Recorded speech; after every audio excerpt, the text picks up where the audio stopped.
लाखि बिमाया लोमजादों नै मालाय सेलाइन होनांदों टाइफड मेलेरिया टाइफड जादों नालाय सेलाइनसो होनांदों नै सेलाइनानो गंथाम लानांगौनो सानथामजों गंथाम सेलाइन ओमफ्राय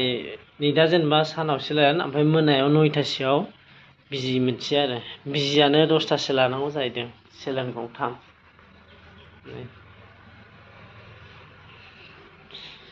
अबस्थायानो नायजाला नै लोमजानानै गावब्रुसो जाबाय नै दुरबलनो नालाय अबस्था केरासिन होइसो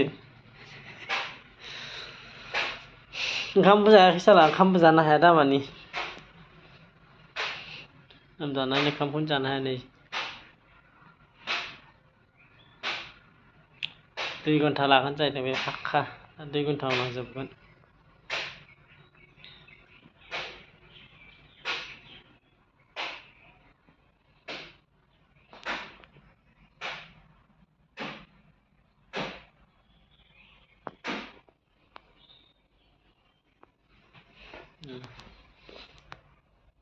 सानथामजों गंथाम